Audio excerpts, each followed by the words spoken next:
Sanctifie-nous par elle et bénis-nous au nom de Jésus-Christ. Amen. Amen. Amen. Amen. Amen. Natuni oyete oza molongi to oza molongi te Naza molongi. alingi molongi moko atelema abetela nzambe maboko makasi makasi ezali elembo lisinye oyo ezotalisa ke oza lisusu ndenge ozalaki te. Tu as été dans la présence de Dieu pendant 2 jours. Et la main de Dieu t'a touché et t'a rendu vainqueur. Est-ce que les vainqueurs peuvent encore acclamer le Seigneur? Parce qu'ils ont été touchés par Dieu. Ils ont été consolés par Dieu. Ils ont été fortifiés par Dieu. Rendus capables de vaincre. Oh, bien-aimé, tu peux reprendre ta place. Rien que ta présence soit bénie. Le fait que tu es rentré dans la présence de Dieu. Que Dieu bénisse cette présence. Même si tu n'as pas encore prié, tu es béni. Amen, amen. Amen. Nous bénissons le Seigneur pour la grâce qu'il nous accorde pour venir clôturer cet hôtel de prière. Nous bénissons notre papa et l'équipe pastorale pour la confiance qu'ils ont placée à notre modeste personne. Mais nous vous remercions surtout vous. Parce que vous êtes revenus dans la présence de Dieu. Parce que vous avez aimé la présence de Dieu. Parce que vous avez préféré la présence de Dieu. Que toute autre chose. Que cette décision soit bénie. L'hôtel de prière que nous clôturons aujourd'hui, nous l'avons commencé depuis le premier jour, lundi. Et le thème qui nous a été proposé, c'était l'Éternel défend-moi et combat ceux qui me combattent.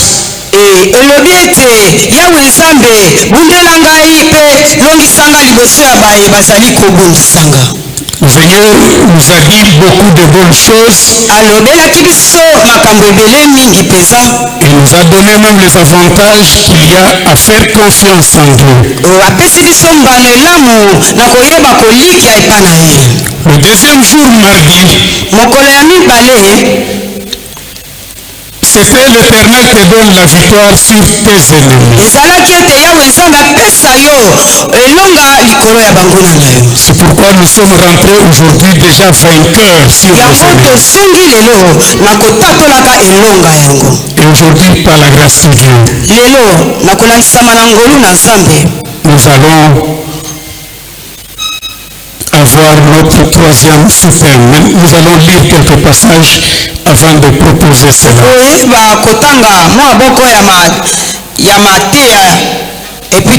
Nous lisons le psaume 27, versets 1 à 4. Psaume 27, verset 1 à 4. Nous restons dans psaume, nous lisons le chapitre 91. Verset 1 à 3, mais on va appuyer sur le verset 3. Alors, pour l'illustration, nous irons dans le livre de Daniel, chapitre 6. En principe, nous allons prendre toute l'histoire, mais à cause du temps, nous allons lire du premier au troisième verset, nous sautons le premier verset 10. Et puis nous lirons 16 à 27. Daniel chapitre 6, verset 1 à 3, verset 10, verset 16 à 27. Et par la grâce de Dieu, nous clôturons avec Ésaïe chapitre 28, verset 16, partie B. Sans plus tarder, nous prenons psaume. Nous sommes debout par respect pour la parole. Nous lisons psaume 27.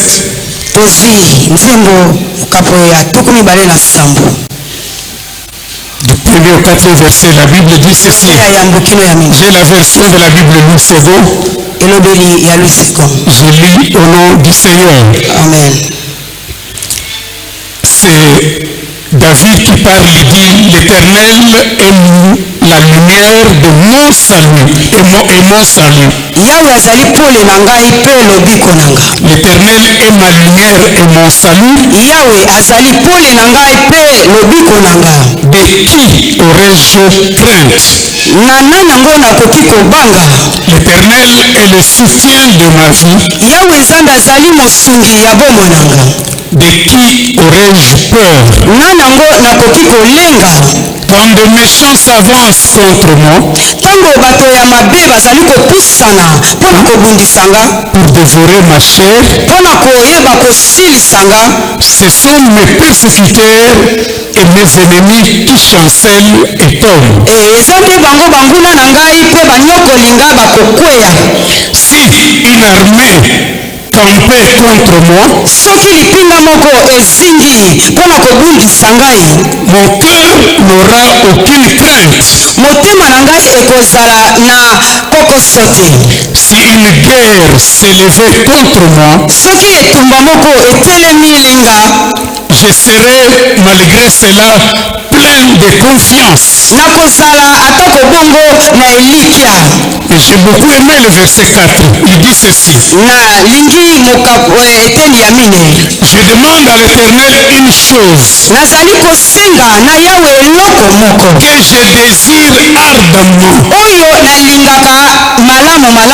Je voudrais habiter toute ma vie dans la maison de l'Éternel. Pour contempler sa magnificence et pour admirer son temple. Nous pouvons acclamer le Seigneur. Amen. Nous sommes 91, nous sommes toujours dans le livre de psaumes, on prend 91. Du premier au troisième verset. Celui qui demeure sous l'abri du Très-Haut repose à l'ombre du Tout-Puissant. J'ai dit à l'Éternel, mon refuge et ma forteresse, mon Dieu en qui je me confie. Car c'est lui qui te délivre du filet de l'oiseleur,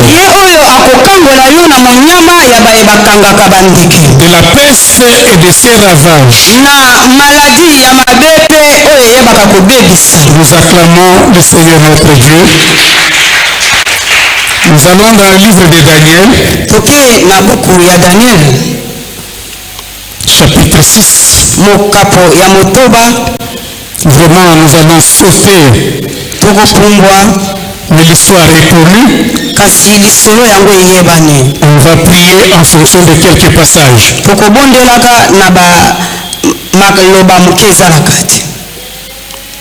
Nous lisons du premier au troisième verset, nous lisons le verset 10, nous lisons le verset 16 à 27. La Bible dit ceci. Darius trouva bon d'établir sur le royaume 120 satrapes qui devraient être dans tout le royaume. Il mit à leur tête 3 chefs, au nombre desquels était Daniel, afin que ces satrapes leur rendissent compte et que le roi ne souffrit aucun dommage. Daniel surpassait les chefs et les satrapes parce qu'il y avait en lui un esprit supérieur et le roi pensait à l'établir sur tout le royaume. Nous sautons, je vais au verset 10. Lorsque Daniel sut que le décret était écrit, il se retira dans sa maison où les fenêtres de la chambre supérieure étaient ouvertes dans la direction de Jérusalem, et 3 fois le jour, il se mettait à genoux et il priait et il louait Dieu comme il le faisait auparavant. Je vais au verset 16. Alors le roi donna l'ordre qu'on amena Daniel et qu'on le jeta dans la fosse au lion. Le roi prit la parole et dit à Daniel, puisse ton Dieu, que tu sers avec persévérance, te délivrer. On apporta une pierre et on l'a mis sur l'ouverture de la fosse. Le roi la scella de son anneau et l'anneau de ses bras, afin que rien ne fût changé à l'écart de Daniel. Le roi se rendit ensuite dans son palais, il passa la nuit à jeun, il ne fit point venir des concubines auprès de lui, et il ne put se livrer au sommeil. Le roi se leva au point du jour, avant l'aurore, et il alla précipitamment à la fosse au lion. En s'approchant de la fosse, il appela Daniel d'une voix triste.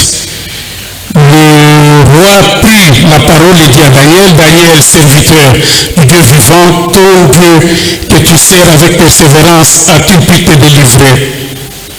Et Daniel dit au roi, vis éternellement, mon Dieu a envoyé son ange et a fermé la gueule des lions qui n'ont pas fait aucun mal, parce que j'ai t'ai trouvé innocent devant lui et devant toi, non plus et oh, je n'ai rien fait de mal. Je peux m'arrêter là-bas. Nous pouvons nous asseoir. Les autres passages, nous allons évoquer, c'est une histoire que nous connaissons bien. Alors pour notre clôture de l'hôtel de prière,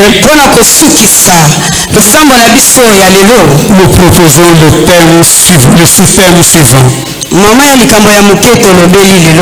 La délivrance de Dieu face au filet de l'oiseleur et à la fosse au lion. La délivrance de Dieu face au filet de l'oiseleur et à la fosse au lion. Bien-aimé, laisse-moi te dire, toi enfant de Dieu, toi serviteur de Dieu, quoi qu'il t'arrive, aie confiance en Dieu.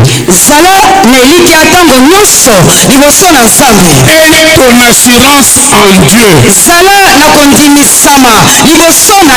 Quelle que soit la situation dans laquelle tu te trouves,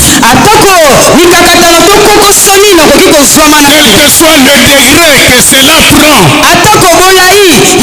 prend, aie confiance en Dieu et l'assurance en Dieu. Pourquoi? Parce que Dieu t'aime malgré ces situations. La situation que tu traverses n'enlèvera pas l'amour de Dieu pour toi.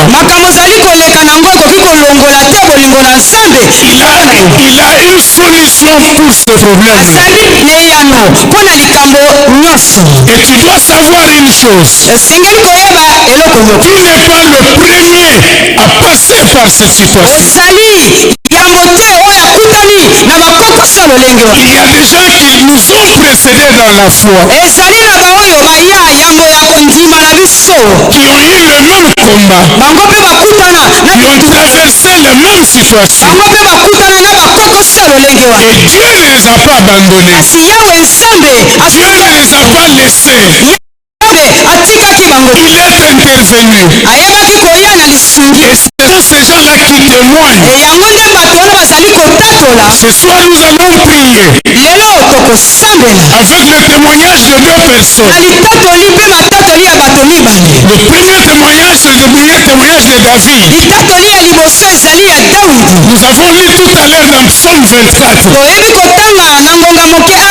na nzembo mokabo ya tuku mibale na C'est sambo. vrai que David a eu beaucoup de problèmes dans son ministère. Davidi ayebaki kokutana na makokosele na lopango na ye. Il a été combattu, mais fortement combattu. Ye abundisamaki na lolenge ya makasi mpenza. À cause de ce que Dieu fait dans sa vie. na ntina oyo nzambe azalaki kosala na bosi. Je parle à une personne. nazali kolobela moto moko. Toi qui es vainqueur aujourd'hui. Yo oyo obengami molongi lelo. Toi qui jubiles parce que tu as la victoire. Yo oyo ozali kosepela po ete olongi.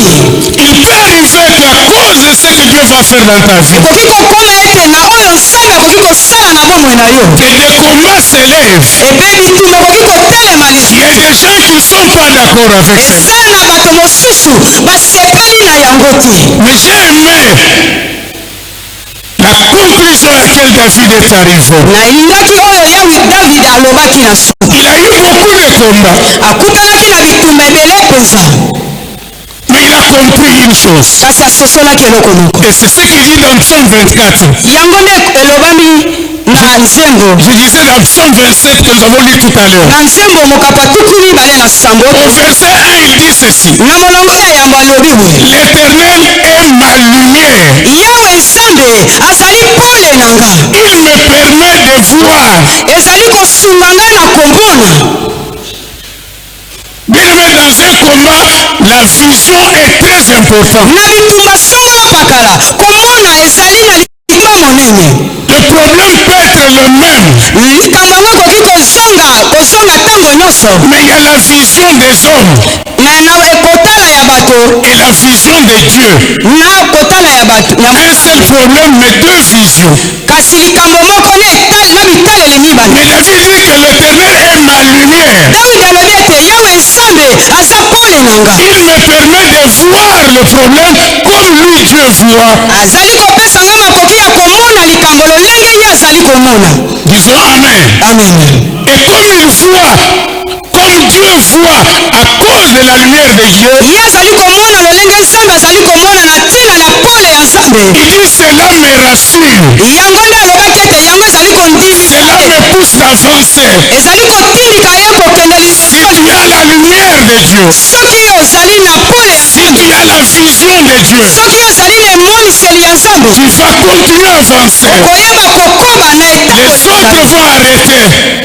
Les autres vont arrêter. bamosusu bakoki kotelema. Les autres vont se décourager. bamosusu bakoki koketema. Mais celui qui a la lumière de Christ, kasi oyo aza na pole ya yesu kristo il va continuer à avancer. akokoba na etambola. C'est ce que David a dit. na yango nde davidi alobaki. Au verset 2, il dit ceci. na nzela ya mibale alobi boye. Même quand les méchants s'avancent, atako bato mabe bazali kopusana. ce sont eux qui chancellent et qui tombent. bango nde bazali kotepatepa mpe kokweya. Ça veut dire quoi? elingi koloba Ils nini. s'élèvent avec leur méchanceté bakotelema na kansa na bango nyonso. pour venir te combattre, mpona koya kobundisa yo. pour venir t'attaquer. mpona koya kobundisa yo. Mais le Dieu qui délivre, kasi yawe nzambe il mokonzi va s'occuper d'eux. akoyeba Il va les pousser à chanceler. akotindika bango mpo bakweya. Je parle à une personne ce soir. nazali kolobela moto moko na poto. Tu es venu clôturer l'hôtel de prière. yo ye mpona kosukisa mabondeli ya Sache que le Dieu en qui tu as cru, yo yeba ete nzambe oyo yo ndimela. il s'occupe très bien de tes ennemis. ye akoyeba kotiela ndelo na banguna na yo. Que l'ennemi ne te fasse pas peur. eke monguna na yo alendisa Car yo. Dieu va s'occuper de lui. yawe nzambe akotala bango. Il est en train de s'occuper de lui. ye azali kotelemela bango. Pendant que tu as cet hôtel de prière, bandako yo ozali na kati na etumbelo oyo. quelque part la main de Dieu bisika moko boye loboko na nzambe est en train de travailler en ta faveur. ezali kosala na ntina na yo. Elle est en train de fléchir la force de l'ennemi. ezali kokitisa nguya ya monguna. L'ennemi ne va pas comprendre. monguna akoki kososola. Il venait avec méchanceté. azalaki koya na kansa na ye nyonso. Mais plus le temps passe, ntango ezali koleka il n'a plus de force. aza lisusu na nguya te. Il chancelle ye azali kotepa et il tombe mpe azali kokwea. à cause de la même puissance de ntina Dieu. ya loboko ya nguya ya nzambe. Est-ce qu'on peut acclamer pour cet homme-là? aleluya. Peut-être tu ne le sais pas. na yango yo moko ozali kosofela te. Mais lui est en train de travailler. Kasi nzambe azali À kosala cause de l'amour qu'il a pour toi. na ntina ya bolingo nde azali na likolo na Il yo. dit pour l'amour de Sion, Na ye alobi ete mpo na bolingo ya siona je ne me tairai point. nakovanda kimia te, Je vais travailler nakosala afin que leurs ennemis mpo ete banguna na bango qu'ils fléchissent et qu'ils tombent. bango bayeba koselemuka mpe bakwea. Nous allons déclarer cela ce soir. okotatola yango na pokwa lelo. Quel que soit là où se trouve l'ennemi, atako bisika nini monguna azwaki l'amour que Dieu a pour nous, kana na ntina ya bolingo nzambe azali il permet que nous venons clôturer cet hôtel de prière. epesi ete toya kosukisa mayambani ya pokwa lelo. Que l'ennemi chancelle quelque part.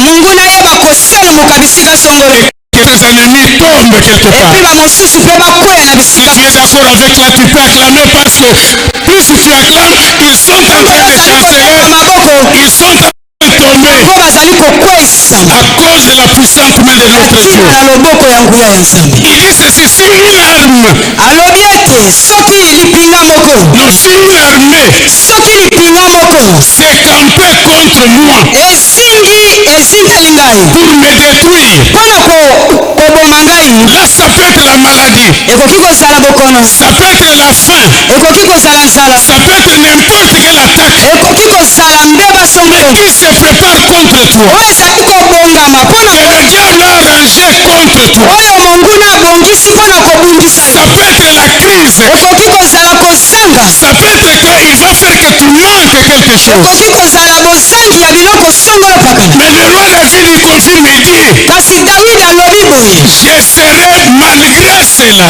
nakozala na ntina na makambo wana nyonso plein de confiance. na elikya monene epai ya Bien aimé, le problème c'est la confiance. likambo ya monene ezali kozala na elikya. Le problème ce n'est pas ce qui arrive. likambo ezali te mayema ezali Le problème kokomela ce yo, n'est pas ce que tu vis makambo ezali te oyo ezali kokomela ou yo, ce que tu traverses. oyo ezali komona na bomoi na Mais yo. le problème c'est en qui tu as placé ta confiance. likambo ezali epai wapi yo otie elikya. Est-ce que malgré cela, atako bakokoso likakata na lolenge wana as-tu toujours confiance en Dieu? yo ozali kaka na elikya epai ya nzambe. Une armée s'élève. likita moko etelemi Mais le roi David dit, kasi kumu yalobi. Waya, ekubangisa ngai. Amen. C'est ça ce que doit être ta position, ce que doit être ton attitude. esengeli ezala bongo ezaleli na yo mpe lolenge na yo ya kolika. Et ça c'est dans le mental. na moto na yo Et dans la mentalité là, na kati na bongo na yo tu dis Waya, okoloba te net comme je suis enfant de Dieu, lokola nga naza mwana comme je suis serviteur de Dieu, lokola nga nazali mosali na comme nzambe j'étais dans la présence de Dieu lokola naliaka liboso na yawe pendant 3 jours, mikolo misato Dieu m'a donné la victoire. yawe nzambe apesi elonga. Moi je vais vaincre cette nga situation. nakoyeba kolonga likambo Moi je sortirai vainqueur. nakobima molongi likolo ya likambo. Il dit je serai malgré cela alobi ete nakozala lolenge ya makambo yango plein de confiance. elikya monene. Où est-ce que tu as mis ta confiance? yo ti elikya na yo wapi? Où est partie ta confiance? yo elikya na yo ekei na ngambo Est-ce que nini? crois-tu que Dieu va faire quelque chose dans yo cette ozali situation? kondimisama ete nzambe akoki kosala likambo songolo na bomoi na yo. Mais je viens clôturer cet hôtel de prière naye kosukisa etumbelo ya mabondeli oyo en te disant, nakoyebisaka yo Dieu te délivre de ces situations. yawe nzambe akokangola yo na kokoso. Dieu s'occupe de ces situations. yawe nzambe akotala likambo na Dieu yo.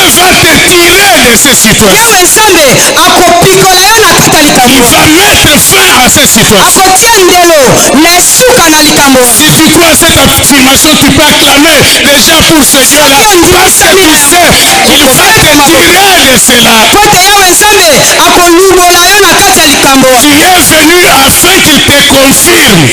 yo ye po ete yandimisa yo. Ekosila. amen. Dis au voisin de gauche, likambwana ekosila. amen. Ezosila pe lelo. amen. Betelaza maboko po ozondimaka ezosila. Le Dieu de la délivrance est là. nzambe ya bokangolami aza wana. Maintenant écoutez ce qu'il dit au verset 4. yoka oyo alobi na Ce que je demande, oyo nazali kosenga ça doit être la prière de chaque vainqueur de ce soir. oyo ekoki kozala libondeli ya molongi nyonso na Même pokele quand tu vas sortir de ce lieu, kaka ntango kobima na bisika oyo après cet hôtel de prière, na nsima ya etumbelo ya mabondeli demande cela à Dieu. senga yango epai ya Il dit, je demande à Dieu une chose. alobi ete nakosenga na nzambe eloko se moko Ce qui est étonnant, oyo eza ya kokama il ne demande pas les armes à cause des combats qu'il a fait. asengi biloko mosusu te Les armes. asengi bibundeli te mpo na kobunda Il ne demande pas la force pour combattre. asengi makasi to Il kombi ne te demande pas la stratégie pour combattre. asengi te lolenge ya bisalelo ya bitumba Il dit ceci. alobi boye Je voudrais nalingi habiter toute ma vie kovanda bomoi nanga mobimba nyonso dans la maison de Dieu na ndako ya nzambe pour contempler sa magnificence. mpo na koyeba kotala bonene na ye Quelle belle prière! lolenge nini ya libondeli ya boye ya Vous kitoko savez bien aimé, il faut savoir prier. esengeli bolingami koyeba kosambela Regarde la prière de quelqu'un qui est dans des combats. yoka libondeli ya moto oyo asali na Je voudrais seulement habiter dans la maison de Dieu. nalingi kaka ete kovanda na ndako ya nzambe Et c'est là toute ma vie. na yango bomoi na ngai mobimba Et dans le psaume 91, nous allons voir. na nzembo mokapo ya Dans le psaume 91 que nous avons lu tout à l'heure. oyo totangi koleka mwa Il a dit celui qui demeure alobi ete oyo akovanda dans la présence de Dieu na bosalisami na nzambe pose azali kopema à l'ombre du Tout-Puissant. na se ya lilingi ya nzambe C'est-à-dire, si je suis dans la maison de Dieu, soki nazwami na kati ya ndako ya si je suis dans la présence de Dieu, soki nazwami liboso na elongi ya nzambe même si je n'ai pas l'argent, atako nazali na misolo même si je n'ai pas les armes, atako naza na bilamba te même si je n'ai rien, atako naza na eloko mais le fait seulement d'être dans la présence de Dieu, kozwama kaka kozala na liboso ya nzambe ça suffit pour être vainqueur. ekoki mpo na ngai mpo na longi Ça suffit pour être vainqueur. ekoki mpo na ngai kozala molongi Je croyais que les vainqueurs allaient acclamer pour le Seigneur. nakanisaki ete kobeta maboko makasi Ça suffit, bien-aimé. eko mpo na ngai Rester dans la présence de Dieu. koumela liboso na nzambe Dans Psaume 91, il dit demeurer dans la présence de Dieu. na liloba wana elobi ete koumela Quand on parle de demeurer, ntango balobi ete koumela ce n'est pas entrer seulement. esengeli kaka koloba ete kokota Parce que tu peux entrer dans la présence de Dieu et puis tu sors. okoki mpe kokota obimi Mais quand il dit demeurer, kasi balobi ete koumela c'est rester aussi longtemps possible. esengeli koloba elingi koloba ete kovanda libela na libela Être permanent dans la maison de Dieu. kozala ntango nyonso liboso na nzambe Être permanent dans cette victoire que tu viens de kozala faire. na ntango nyonso na elonga wana Faire que cette victoire demeure, cette victoire puisse durer. kosala ete elonga wana ezala kati na yo mpe eumela libela Disons Amen. amen Oh, disons Amen très bien. amen Est-ce qu'on peut acclamer pour demeurer, pour dire je vais demeurer, je vais rester le plus longtemps possible. kozala wana libela Ça veut dire je suis vainqueur aujourd'hui. elingi koloba naza molongi lelo Demain je suis vainqueur. lobi lokoya nazali molongi Après demain je suis lobi vainqueur. lokoya lisusu nazali lisusu Au molongi 31 décembre je suis vainqueur. na suka ya mbula oyo naza molongi Tout le reste de ma vie vainqueur. na suka ya bomoi na ngai molongi na Et cela est possible. yango eza Si tu crois que c'est possible, tu peux acclamer. Parce que ça va arriver. C'est ça ce que Dieu fait. nzambe maboko Je préfère demeurer. nasala na kolinga ete naumela Notre prière ce soir. libondeli na biso Seigneur, yawe nkolo aide-moi à demeurer. sunga ngai na koumela mpe kovanda Ça veut dire elingi koloba que rien ne m'enlève dans ta présence. eloko te elongola ngai mpe epikola ngai liboso na yo Et l'ennemi mpe monguna travaille pour cela. azali kosala na ntina na yango Pour t'enlever dans la présence mpo de na Dieu. kolongola yo liboso na nzambe Qu'est-ce qui peut t'enlever dans la présence de Dieu? nini yango eza na makoki ya kolongola yo liboso na nzambe C'est le péché. eza lisumu Mais le péché commence dans la mentalité, kasi lisumu ebandaka na bongo na dans la pensée. na kati na makanisi Le diable qui te voit dans la présence de Dieu, nzambo nazali komona yo ntango nyonso liboso na présence na il nzambe va attaquer tes pensées. ye ayei koyeba kobundisa makanisi na yo Il va te pousser à envier ye azali kotindika yo na bilulu les choses que tu n'as pas. biloko oyo oza Il nango va te pousser à jalouser azali kotindika yo na kokosana ceux qui ont eu avant toi. ya kozala na likulu na baoyo bazwi Il va te koto pousser à être impatient. ye kokomisa yo kozaka motema molai. Il peut dire à quelqu'un, ah ouais, je vous mets là. Il y a que par là au kozwa, penza, lelo. Amen. On a proposé à quelqu'un, d'ailleurs, c'était beaucoup plus facile. Celui qui le proposait disait, je peux t'accorder une courte joie. Oyo ayebaki na kopesa ye maloba ya koloba ete na kopesa yo oyo ezali koseka ya mokuse. Je sais que vous savez que ce mouvement existe. nayebi ete likita ya bongo ezali Les gens de courte joie. likita oyo balobaka ete bango bazalaka na esengo ya mokuse. Et aussi recrute les gens qui sont impatients. bango mpe bayebaka kozwa bato oyo bazangi motema molai. Il les sort de la présence de Dieu babimisi bango na bozalisami na nzambe en leur proposant des joies qui ne durent pas. bazali koyebisa bango ete bakopesa bango eseki oyo eumelaka te. Pour la volonté de Dieu. La volonté de Dieu est de nous donner des choses qui durent. mokano na nzambe eza kopesa biso biloko oyo eumelaka. Des bénédictions qui durent. mapamboli oyo ezali koumela. Est-ce qu'il y a quelqu'un qui est prêt à attendre dans la présence de Dieu les bénédictions qui durent? moto moko asilingi ya kozela oyo mapamboli eumelaka kouta na nzambe. nakowele la courte joie te. amen. Mais nazokende mbango nazotikala na présence de Dieu. amen. ata lelo nazwi te lobi nakozwa. amen. mais oyo nakozwa lobi ekozala de longue durée. ekozala ya ntango molai. C'est ça la différence. yango nde bokeseni. Disons amen. amen. Oh, disons amen très bien. amen. Et au psaume 91, il a dit, je demeure, celui qui demeure oyo azali koumela dans la présence de Dieu repose à l'ombre du Tout-Puissant. azali kopema na se elilingi ya nzambe. Maintenant il dit, alobi il le délivre azali kokambola ye contre le filet de l'oiseleur. liboso ya minyama ya baye bakangaka bandeke. C'est un autre terme. yango nde mama ya likambo na biso. Le filet de l'oiseleur. minyama ya baye bakangaka bandeke. Un filet, c'est un ensemble de fils. munyama yango nde ezali nyonso oyo ya basinga. Fils de coton. basinga oyo bayebi na kotonga. De coton. ya coton. Ça peut être dans d'autres matières, mais généralement de coton. ekozala na lolenge mosusu ezali ya coton. Mais intelligemment préparé pour ne pas faire passer les proies. na bayele nyonso bazali kolekisa tonga mpo na kotonga yango. babongisi yango po ete mbisi to nyama eleka te. Disons amen. amen. Disons amen très bien. amen.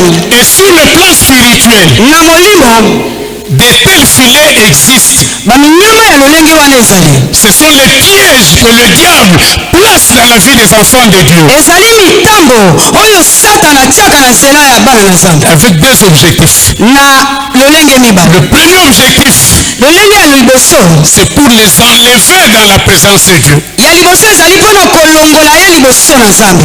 Deuxième objectif, ya mibale il place le filet azali kotia monyama pour t'empêcher de faire ce que Dieu attend de toi. ya kopekisa yo kosala oyo nzambe azali kozelela kouta na yo. Ça, c'est le filet du découragement. yango nde ezali ya kokwesa yo. Filet du désespoir. ezali monyama ya kozangelika. Tu n'as plus envie, tu n'as plus la force de faire ce que Dieu attend de toi. ozali lelika te mpe makasi ya kosala oyo nzambe azali kozelela kouta na yo. Tu es dans le filet. ozomi na kati ya monyama. Parce que tu n'es pas en train de faire ce que Dieu attend de toi. ozali kosala te oyo nzambe azali kozelela kouta na yo. Mais tu as bien fait de venir clôturer la prière. kasi osali malamu koya na mayanga na lelo. Car nous allons nous lever tokoyeba kotelema au nom de Jésus-Christ na nkombo na yesu kristo contre tous les filets, liboso ya baminyama nyonso, contre les pièges, liboso ya mitambo nyonso, contre la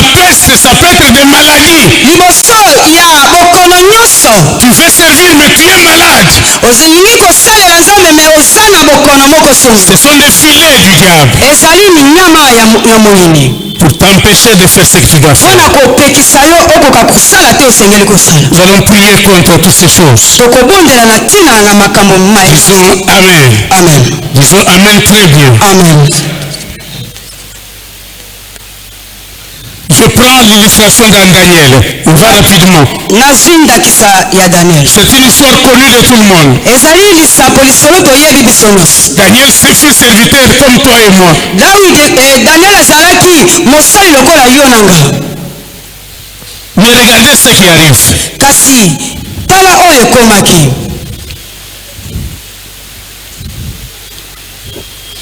Dieu l'a aimé. yawe nzambe alingaki ye mingi. Il a mis en lui un esprit.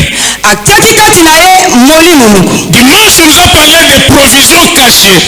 dimanche bayebisaki biso oyo etali baprovision ebatama. Et tous l'avons compris qu'en nous, Dieu cache certaines choses. kati na biso yawe nzambe abombi makambo ebele biloko ebele. Ça peut être Jésus-Christ lui-même. ekoki kozala yesu kristo ye moko. Mais ça peut être des dons et des bénédictions que le Seigneur est en train de nous donner. ekoki kozala makabo mpe mapamboli oyo nzambe azali kopesa. À cause de cet esprit supérieur, na ntina ya molimo ya likolo azalaki nango. Daniel a travaillé plus que tous les ministres, plus que tous les satrapes. ye asalaki koleka bato ya lotomo nyonso bazalaki na Ça suscitait des jalousies. yango nde ebendaki likunya na bango. Ça créait des problèmes. yango nde ekelaki makambo ya mabe katikati. Disons Amen. amen. Et les ennemis de Daniel mpe banguna ya daniel ont cherché à aller l'accuser chez le roi. balukaki na ntina ete bakende kofunda ye epai na nkumu. Je vais dire une chose sur l'esprit et puis nous passons. nalingi koloba eloko moko na nzela ya molimo. Bien-aimé, pour garder confiance en Dieu, mpona kobatela elikya epai na nzambe. toi et moi, nous avons besoin de la présence du Saint-Esprit. yo na nga toza na bosenga ya bozalisami ya molimo mosantu. Et même dans nos prières de tous les jours, atako na mabondeli na biso ya mokolo nous nyonso devons prier pour l'Esprit. tosengeli kobondela ntango nyonso na molimo. Seigneur, remplis-moi de l'Esprit. yawe tondisanga na molimo. Remplis-moi de ton Saint-Esprit, tondisanga na nguya na yo ya molimo santu. afin que je sache rester dans ta présence, ete nayeba kowumela liboso na elongi. pour que je ne tombe pas, mpo ete naselemuka te. mais pour que je fasse bien ce que tu veux que je ete fasse. nasala oyo osengi nga nasala. Dans Actes chapitre 4, verset 19, misala ya batomba mokapo ya mine. Pierre et les autres petelo na disciples ont expérimenté cela. bango bayebaki na kotalisama na molimo mosantu. Les gens les poussaient à désobéir à Dieu. bazalaki kotindika bango mpona koyeba kozala na alima te liboso na nzambe. Mais quand l'Esprit de Dieu agit en nous, ntango molimo mosantu ezali kosala kati na biso. le Saint-Esprit va nous empêcher de désobéir à Dieu. molimo mosantu akotia epekiselo ete tozanga botosi te liboso na nzambe. Poussés par le Saint-Esprit, ils ont dit ceci: na kotindikamana na molimo mosantu balobi jugez vous-même. botala bino moko. Est-ce que nous devons obéir aux hommes tosengeli kotosa bato ou d'obéir à Dieu? esengeli totosa nzambe. Ça, c'est le travail du Saint-Esprit dans la vie d'un enfant de Dieu. yango nde mosala molimo mosantu na bomoi ya moto. C'est le travail que le Saint-Esprit, que l'Esprit d'Éternel a fait dans la vie de Daniel. na yango nde molimo mosantu oyo esalaki na bomoi. Ce qu'il a fait dans la vie de Daniel, lolenge esalaki na bomoi ya daniel il va le faire dans ta vie. ekosala mpe na bomoi. Il va le faire aussi dans ma vie. ekosala mpe na bomoi na Le Saint-Esprit va nous aider molimo mosantu kosunga à biso rester accrochés à Dieu, kotika biso tokanga à continuer à obéir à Dieu. na kokobaka kotosa nzambe. Disons Amen. amen. Disons Amen très bien. amen. C'est grâce au Saint-Esprit na ntina na nzela molimo mosantu que toi et moi nous allons sortir yo na ngai tozwi na makoki ya kobima de toute emprise du diable. na bokangami nyonso ya monguna. Je parle à quelqu'un, j'ai dit, nalobeli moto moko nalobi à cause de ton obéissance à Christ, na limemia mpe botosi na yo liboso na nzambe. l'ennemi va susciter des moments difficiles. monguna akotelemisaka makambo ya makasi Il va mener des maladies. akotindikela yo bokono Il va mener des crises. akotindikela yo bosangi Il va te pousser à manquer même le nécessaire. akotindika mpe ata makambo ya biloko ya mike ozanga. Laisse-moi te dire que c'est une distraction. tina ngai nayebisa ete ezali kaka kopengwisa yo makanisi. Il cherche à te distraire azoluka kaka kopengwisa yo makanisi afin que tu regardes à ce que tu n'as pas. po ete yo tala na oyo yo oza nango Ou que tu regardes à ce que tu avais avant. po tala mpe na oyo ozalaki nango liboso. Mais le Dieu que nous prêchons à ces lieux, nzambe oyo tozali koteya na bisika il est le Dieu de la délivrance. azali nzambe mokangoli. Il va te rendre la santé que tu as perdue. ye akosongisela yo nzoto kolongoli obungisa. Il va te rendre les biens que tu as perdus. akosongisela yo biloko na yo oyo obungisa. Il va mettre fin akotia suka à l'oppression que tu es en train de subir. na kokoso nyonso ozali kokuta. Toute activité du diable dans ta vie, mosala nyonso ya diabolo na bomoi na yo il est capable d'arrêter cette ye activité. aza na makoki ya kosukisa yango Parce qu'il est le Dieu de la po délivrance. ete azali nzambe ya On peut sango. acclamer pour le Dieu de la délivrance. eseli yawe nzambe maboko. Le roi David dit ceci. Parce qu'il me délivre, na yango ye azali kokangola nga je ne crains ni les terreurs de la nuit. nazali kobanga te bobangisi nyonso ya butu. Ici, je vois tout ce que les sorciers peuvent faire la nuit. nazali komona oyo bandoki basalaka na butu. Je ne crains pas. nazali kobanga yango te. Disons Amen. amen. Il dit ni les flèches qui volent le jour. atako likonga moko oyo ezali kotepatepa na moi. Quel que soit le temps que le diable va utiliser pour faire ces choses, na ntango nyonso oyo satan akoki kosalela makambo wana. la main puissante de la délivrance de notre Dieu loboko na nguya ya bokangolami ya nzambe na biso va me protéger contre cela. ekobatela ngai. Est-ce qu'il y a quelqu'un qui croit encore à cette protection? amen. Nous acclamons très très fort le Seigneur.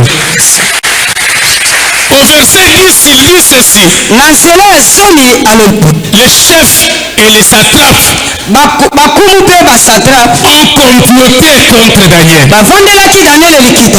Oh, laisse-moi te dire, mon frère, ma soeur, nalingi koyeba molingami au moment où nous sommes en ces lieux, na ntango oyo tozwami awa quelque part, bisika moko songolo on est en train de t'accuser. bazali kovandela yo likita mpe On est masolo en train de dire des choses contre toi. bazali koloba makambo ya mabe.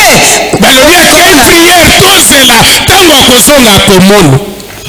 Parfois lobi ntango okozonga na mosala il y avait un complot.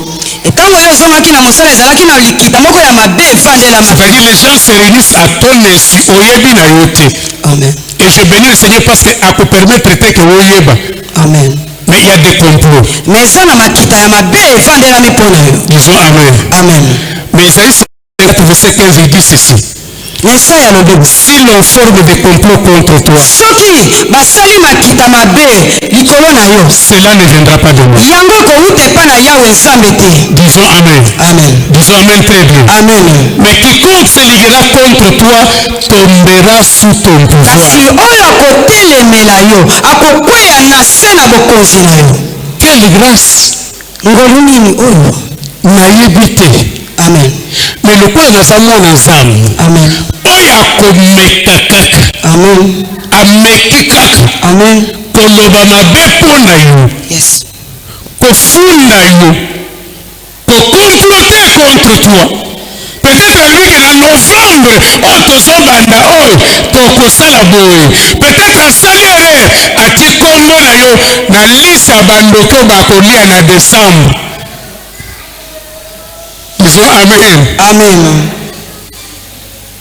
Déjà, ça vous dit qu'il y a un retard. Pour nous, tout clôturera déjà 2024. Pour nous, amen. amen. Pour nous, amen bien. amen. Peut-être les gens n'ont beaucoup pour clôturera déjà. Maintenant, écoutez ce qu'il dit. yoka oyo elobi. Oya komeka. Il va tomber sous ton pouvoir. akokweya na se na bokonzi. Yebisa voisin à gauche à droite, tu as le pouvoir. yebisa mozali na yo te yo oza na nguya. Tu as le pouvoir. amen. Ameka kutu. amen. Est-ce qu'il y a quelqu'un qui a le pouvoir? eza moto moko aza na nguya. On dirait aux assurés. Moi je t'informe que vous avez le pouvoir. nga na yebisi yo te oza na nguya. Luc chapitre 10. luka mokapo ya zomi. Je vais dire quelque chose Nalingi koloba eloko moko wana pour te montrer que tu as le pouvoir. mpona kotalisa yo ete oza na makoki mpe nguya. Je suis dans l'évangile de Luc. Naza na sango malamu ya luka Chapitre 10, verset 19. mokapo ya zomi. Il dit ceci, voici, alobi ete botala je vous ai donné le pouvoir. napesi bino nguya. Français, on les a bien. Amen. Alors, je vous donnerai. alobi ete nakopesaka bino Je vous ai donné. napesi bino. C'est-à-dire, c'est déjà fait. elingi koloba ete esi esalama. J'ai le pouvoir. naza na nguya. Tu as le pouvoir. oza na nguya. Nous avons le pouvoir. toza na banguya. Est-ce que nous pouvons acclamer pour le pouvoir que nous avons déjà le pouvoir. toza na nguya. Je vous ai dit, David parlait parce qu'il savait que Dieu était sa lumière. Daudi azali koloba ete mpo ayeba ete nzambe azali pole. Toi et moi, quand tu marches, ntango biso tozali kotambola yo nanga sache que tu as le pouvoir. yeba ete oza na nguya. Et ce soir, na pokwa lelo tu vas exercer ce pouvoir. okoyeba kosalela yango.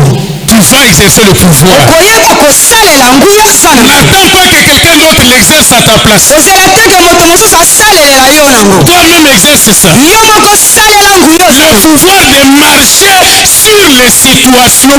nguya ya kotambola likolo ya makambo nyonso. Marcher sur les situations. kotambola likolo ya mikakatano nyonso. Marcher sur les serpents. kotambola likolo ya nyoka. Marcher sur les scorpions. kotambola likolo ya poto. Marcher sur la maladie. kotambola likolo ya bokono. Je peux tomber malade, mais je marche sur la maladie. nakoki kozala na bokono kasi nazali kotambola likolo ya Marcher sur la crise. kotambola likolo na bosala. J'ai le pouvoir de marcher sur la aza na crise. nguya ya kotambola. Je peux manquer quelque chose, nakoki kosala eloko mais je peux marcher sur cette piste. kotambola likolo na yo. Je peux marcher sur toute œuvre de l'ennemi. nakotambola likolo na misala Est-ce que nyonso ya quelqu'un moto. qui comprend qu'il peut marcher, pour vous donner le mot, à comprendre que kotambola, marcher sur quelque chose, c'est le dominer, c'est l'écraser, c'est l'anéantir.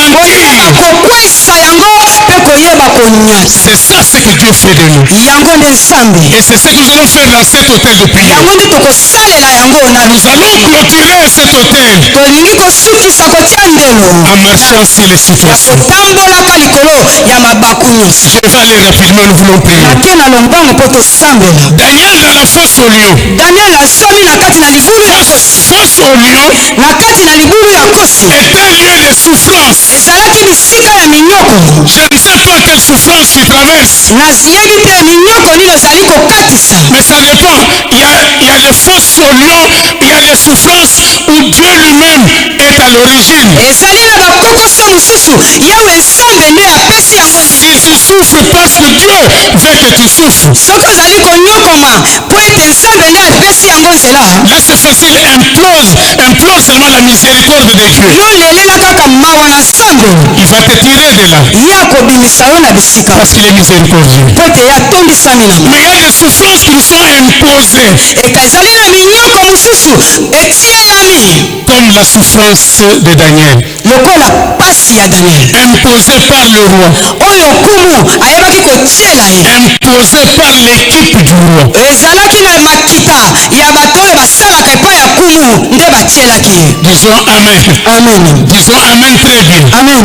Mais regarde ce que le Dieu de la délivrance fait. kasi tala lolenge nini nzambe ya bokangelami asalaka. On a placé Daniel dans la fosse au lion. batiaki ye bakotisi na libulu ya kosi. On a pris une pierre tachetée par le roi.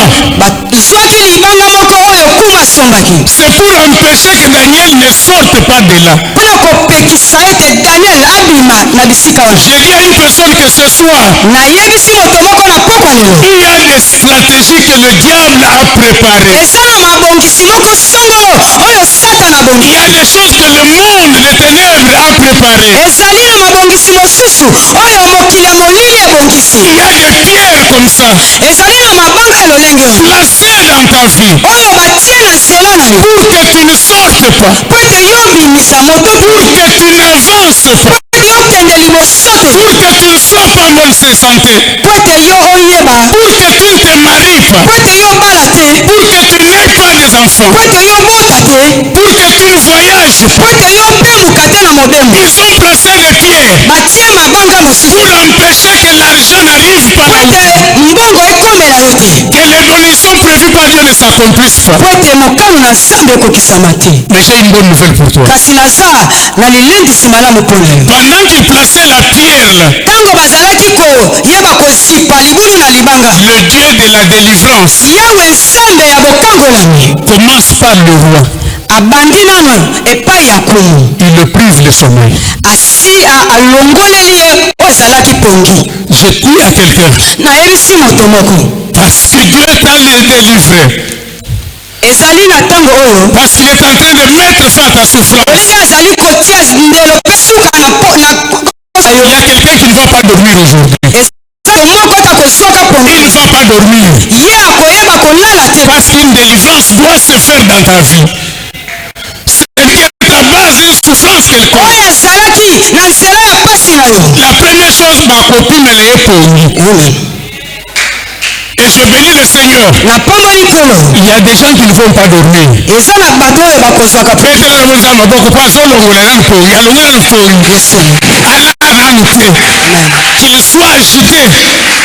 Qu'il soit mitungisi il y a de l'agitation qui va commencer dans certaines vies ce eza na soir. mitungisi moko kokota na bomoi ya bato moko songo Pendant que tu es en train de clôturer cet hôtel, lolenge tokotia mondelo ya suka na mayana ya lelo l'agitation commence à l'écran de l'ennemi. na ngambo ya monguna Parce que toi, tu dois sortir de cette ete yo situation. osengeli obima Parce que cette situation doit s'arrêter. esengeli ete makambo oyo esuka Mutu moko akozanga pongi. amen Tofungana bima. amen Lelo nazobima.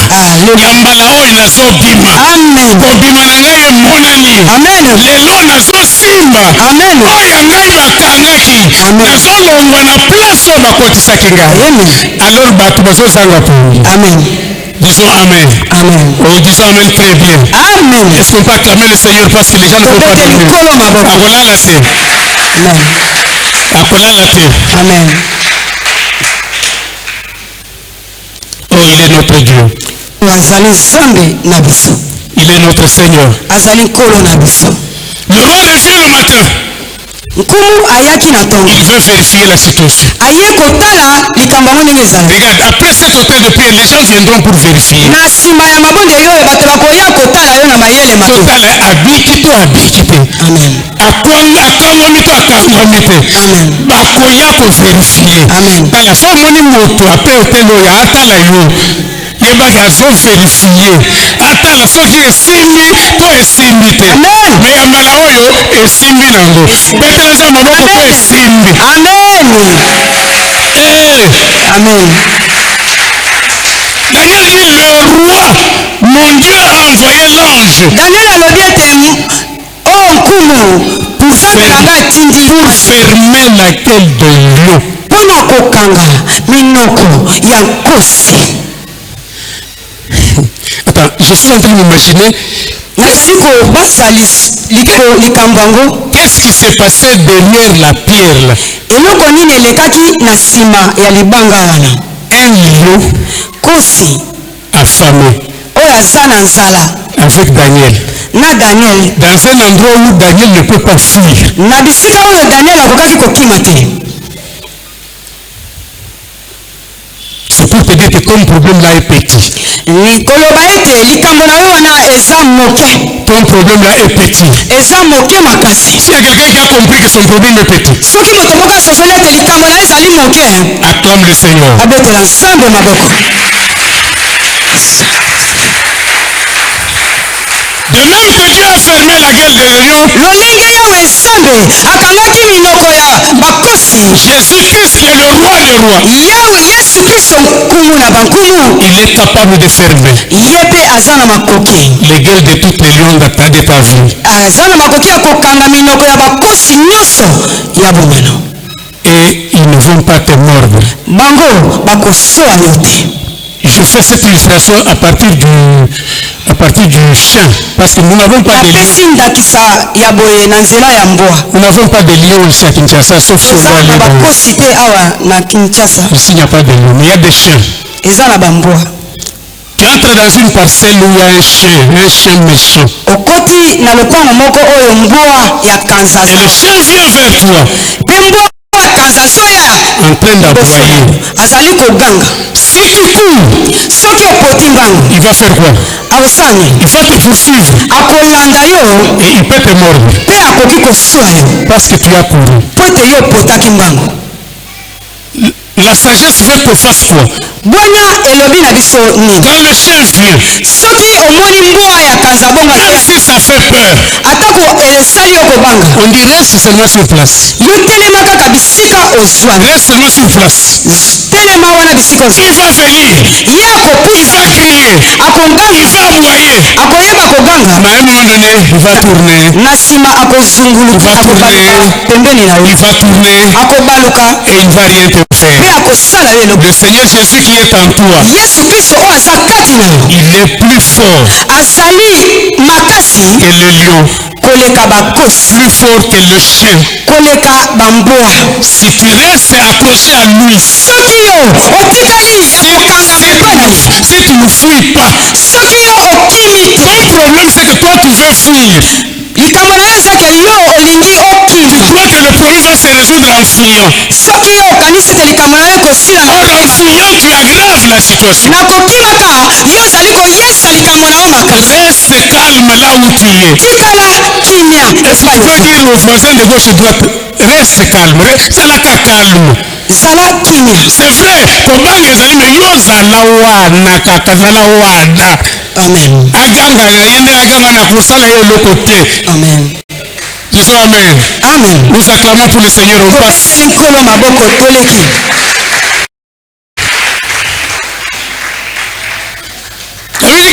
Daniel fut remonté de la fosse sans aucune blessure. bibelo ete balongo ndako sali Regardez là où il était.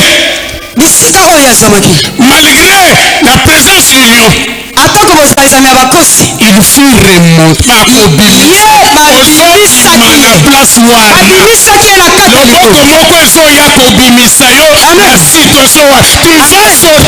Balobi, il fut remonté. babimisaki ye lisusu Okoyande euti wana mais eza loboko na nzambe. Intervention ya nzambe okobima place wana soki okimi te. amen Soki okimi te. nazolobela motu moko qui a l'intention de fuir, oyo azali kokanisa mpe kobanza qui a l'intention de se déplacer. oyo aza kokanisa Ce soir, prie, dis Seigneur, lelo obondela mpe yebisa nzambe fais-moi grâce salanga ngolo que je ne fuis pas, nakende mosika te nakima te mais que je reste dans ta présence nawumela natikala liboso na yo et voir ce que tu vas faire dans ma mpe vie. namona oyo yo kosala na bomoi nanga. Disons Amen.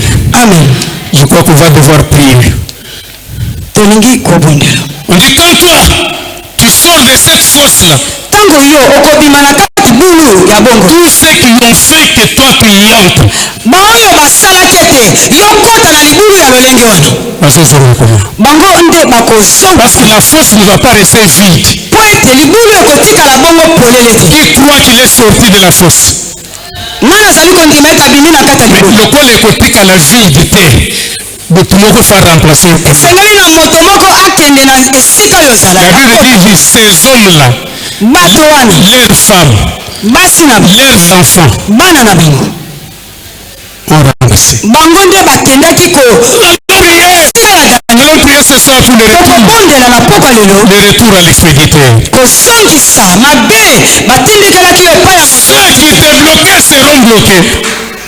Ceux qui t'accusaient seront accusés. baoyo bafundaki yo bakoyeba Ceux qui te faisaient souffrir vont souffrir aussi. baoyo banokelaki yo bakonokwa Il faut mutu moko azala wana. amen Lokola yo obimi nzambe adelivre yo, bazo remplacer yo kuna. amen Donc amen. Amen. Oloba ameli bien. amen Betela nzambe maboko. La Bible dit qu'après cela, bible elobi ete na nsima na yango le roi a écrit un autre décret.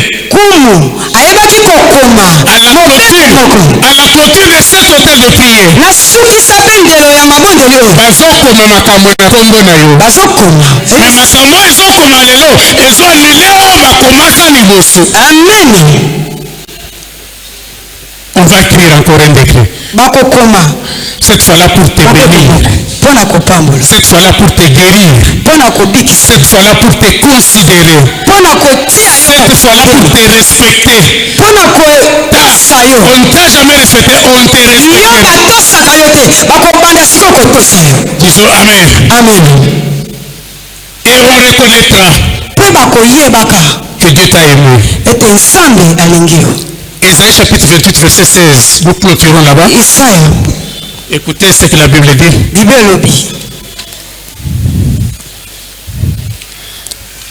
28 verset 16. Nous prenons la partie B. C'est pourquoi ainsi parle le Seigneur l'Éternel. Voici j'ai mis pour fondement Sion une pierre. Une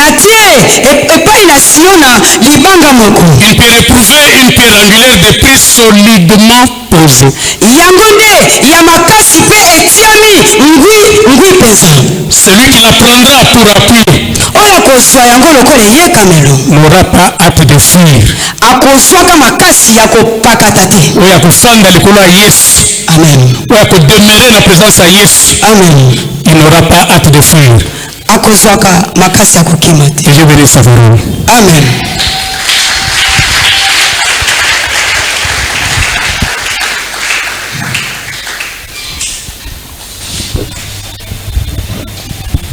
Alléluia. Amen. Amen. Amen. Est-ce qu'il y a le vainqueur ce soir? Est-ce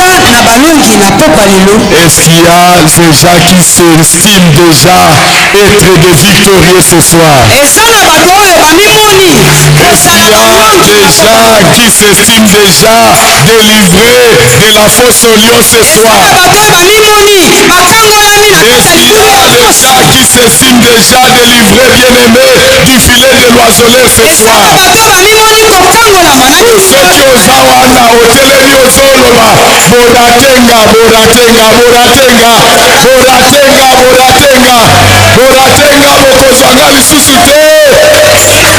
Alléluia. Amen, amen. Bien-aimés dans le Seigneur, les jeunes Égyptiens que vous voyez derrière vous, vous ne les aurez plus jamais. Alléluia. Amen. Nalikina confirme moto. Moloba wana euti epai ya moto te. Mais c'est Dieu qui a dit ça. Alléluia. Nakoti te na kati ya littérature. Mais na hôtel de prière oyo. Sujet oyo toexploité. C'est Dieu qui a dit ça. Amen. Parce que dès le premier jour, lorsqu'on a clôturé à la chaudière, Dieu a dit ceci. C'est moi. C'est moi qui ai donné ces paroles. Ces paroles ne viennent pas des noms. Mais c'est moi qui ai donné ces paroles. Les Égyptiens que vous voyez derrière vous, vous ne les verrez plus jamais. Oh, moi je sais une chose. Il n'est pas un homme pour mentir, ni un fils de l'homme pour se repentir. Ce qu'il a dit, il l'accomplira. Il l'accomplira certainement. Si ça le croit, si à ça pour le Seigneur.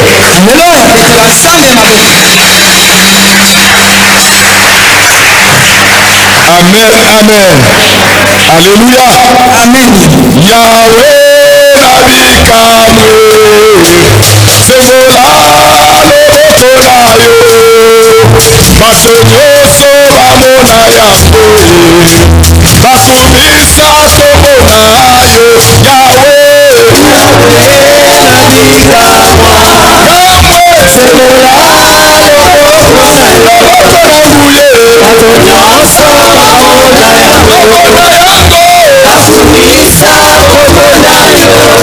Alléluia. Yes,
Si l'Éternel n'était pas avec toi, lorsque l'ennemi s'était levé, il t'aurait englouti vivant.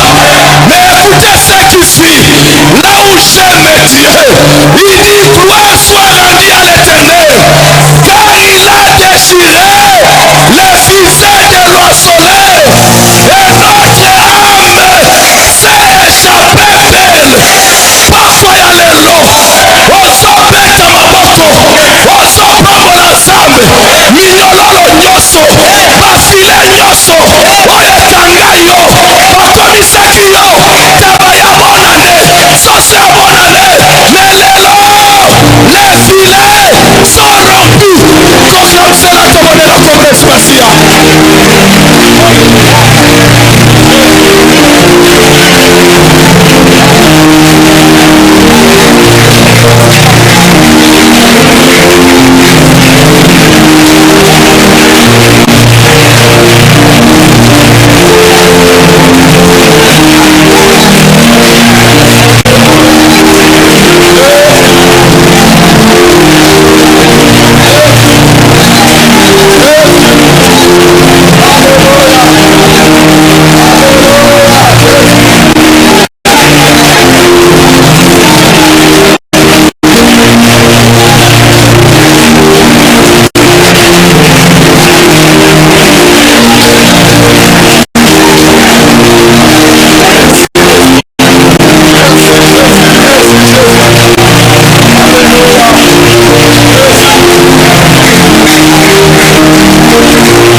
Je suis protégé dans la présence de Dieu, dans la maison de l'Éternel.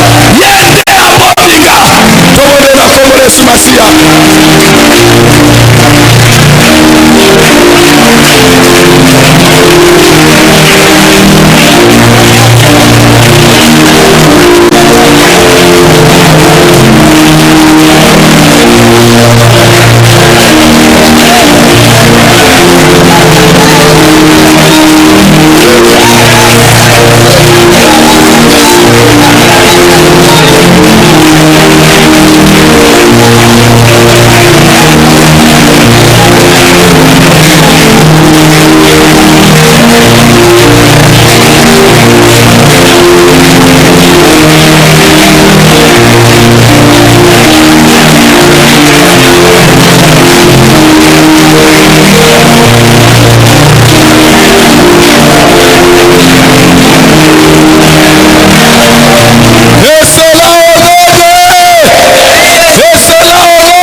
Alléluia. Bon nazalaki fanatique makasi. Mokolo babengaki yango couché. Ezali match ya vite imana. Alléluia. Amen. Ntango masasi ebandi kobeta na stade ntango oza likolo kuna, ntango ozokita okomi découvert. Nabi te so natikali bo nazongi na mbati sikoyo natali bakolone wana nake nabombani lisima ya kolone wana. Alléluia. Mpo nayebaki lisasi ekotobola kolone wana te. Sikoyo yoka motu moko azongisa otopusana topusangai te ngai kaka awa soki okoleka leka na yo menga kaka awa nasala mposa moto moko aloba lelo boleka na bino bokende na bino nga kaka na presence na nzambe bombabomba kino suka ya mane oyo nabombami na presence na ye naza na assurance oki moko te lisasi moko te akutima moko te aksida moko te ekokanganga na presence na ye tomonela Congolais Masia. Jésus.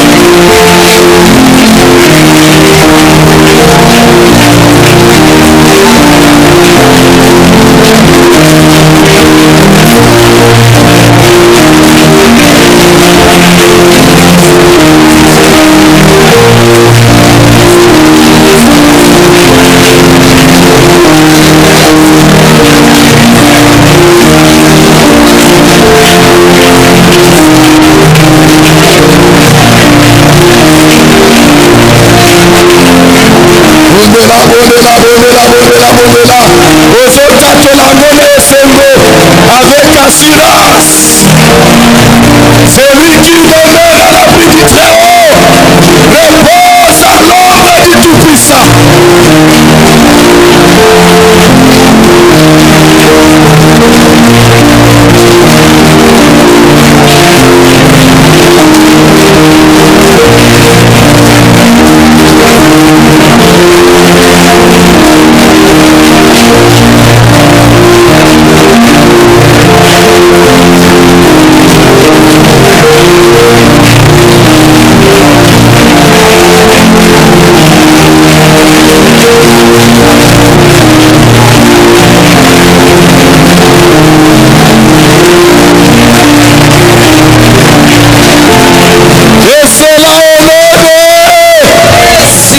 J'aimerais rassurer quelqu'un. Alléluia. Écoutez ce que la parole de Dieu nous dit. Tu ne craindras ni les ténèbres de la nuit, ni la flèche qui vole le jour, ni la peste qui marche dans les ténèbres, ni la contagion qui frappe en plein midi. Que mille tombent à ton côté, 10 000 à ta droite, tu ne seras pas atteint. Alléluia. Yoka Oezolanda, de tes yeux, seulement tu regarderas et tu verras la rétribution des méchants. Est-ce que je parle à quelqu'un? Tu vois, Sonanayo, Noamisonanga, Omona Elelisa yo mingi, Mbula oyo, Kata kolela na kolela, mais à partir ya lelo, okomona, ndenge oyo banyonganga, bazonyongama, oyo bazwakanga, bazosakama, oyo balokanga, Nzambe azonyata bango, ozoloba, je me suis éveillé, la rétribution des méchants de ma vie te donner la communauté Masia.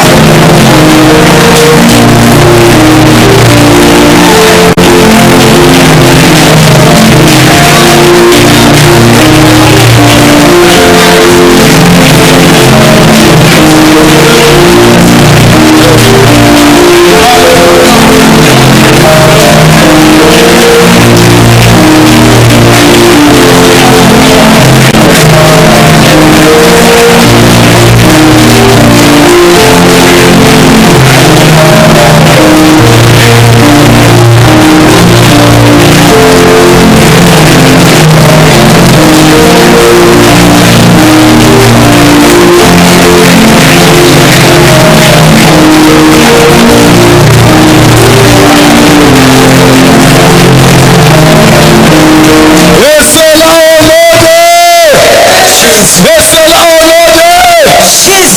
Job dit ceci. Il dit maintenant je reconnais que tu es un Dieu grand et personne ne peut offusquer tes pensées. Ne ramène bien. Je te rappelle que penser ensemble pour l'aïe. Les Égyptiens tu ne les verras plus jamais. C'est ça la pensée de Dieu. Et cette année c'est ça la pensée de Dieu. Et en gros Job à Loaki, j'ai entendu parler de l'Éternel, mais maintenant mes yeux ont vu. Ozobeta maboko zoloba pour oyo ngande na kotémoigner na fanda na yoka témoignage ya bato mais komi bato mpe bafanda bayoka témoignage na nga ozotatola elonge eza yanga je suis victorieux j'ai entendu maintenant mes yeux ont vu la gloire de Dieu. La victoire, la victoire.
Quelqu'un qui croit que aujourd'hui, il est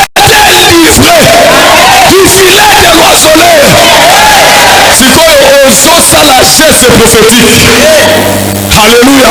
Lokola osala mapapu te okoki kopumbate tambola kaka mpona koloba naza lisusu na prison te. Alléluia. Tambola oza lisusu condamné te. Loi moko te eko condamné yo.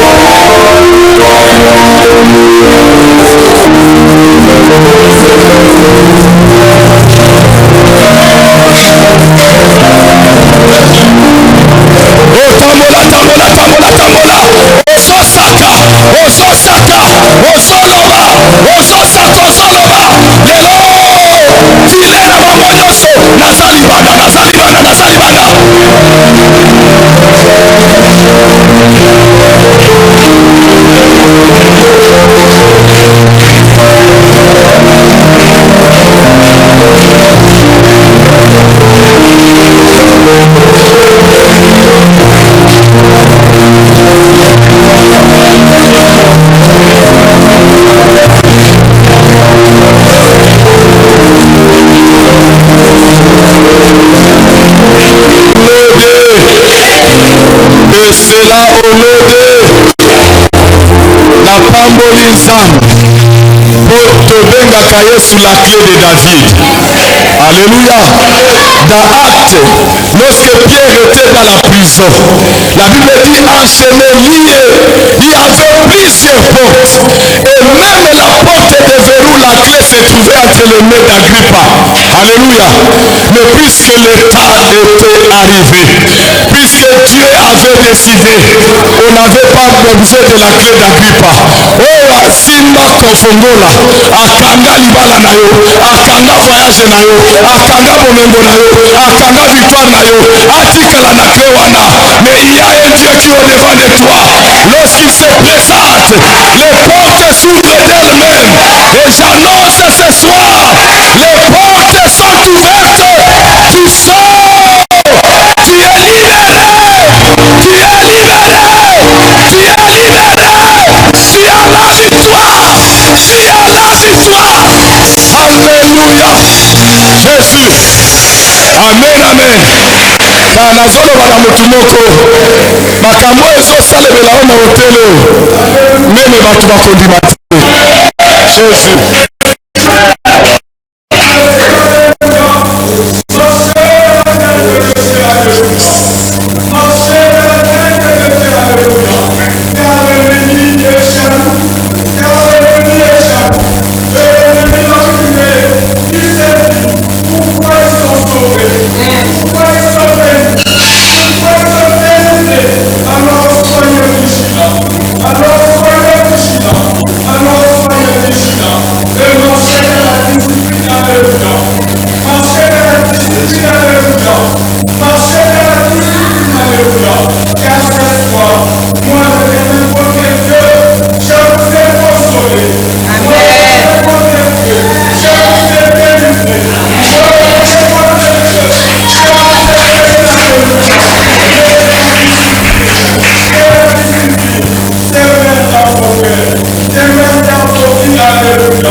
Jésus, c'est vrai, oh maman ici au mama, oh mama ici au mama, pour moi tu as effacé en zazate.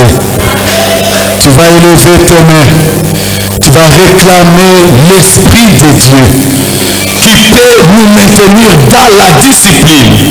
Tu vas réclamer que l'Esprit de Dieu, alléluia, te positionne dans la présence de Dieu, que tu sois comme David, qui est demeuré, alléluia, à l'abri du Très-Haut, et aucun mal ne lui est arrivé, tu vas dire au Saint-Esprit, Seigneur, de moi-même je ne puis rien, mais garde-moi dans la présence, dans la discipline de Dieu, afin que toutes ces choses que l'Éternel a planifiées puissent être certaines dans ma vie.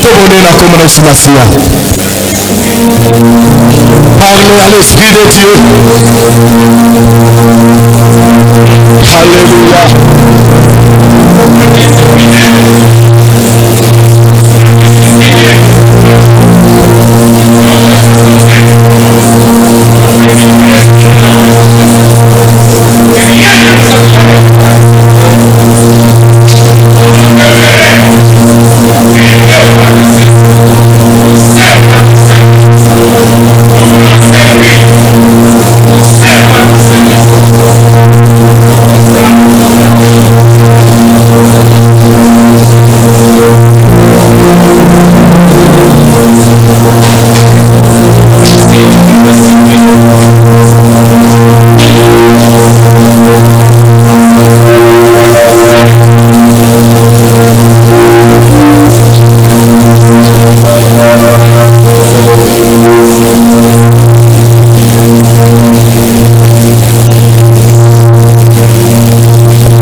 C'est vrai. Outi koyoka maloba na Nzambe na pokwa lelo. C'est vrai. Tobondeli. Zali ete kobosana na difficulté nyonso ozalaki na yango na libala na mosala na bisika nyonso katano nyonso na pokwa lelo liba epesameli bino editeli na yango. Nzambe asala bola que diable aza d'accord te, azala content te.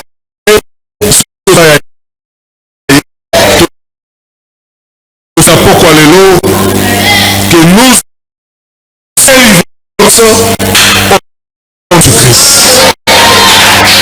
esika ezomi yo ete osala kokangolama na likambo nyonso na mosala esika nyonso na projet yango na pokwa lelo que nous sommes délivrés dans le nom de Jésus-Christ. Non, c'est caché avec Jésus-Christ en Dieu. Pour Bomami Katinzambe. Et c'est fait. Projet Nyos va préparer.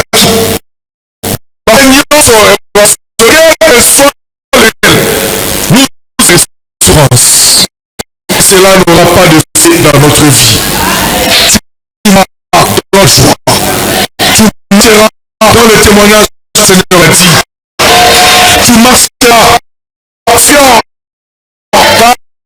ne te fera mal. Et demain,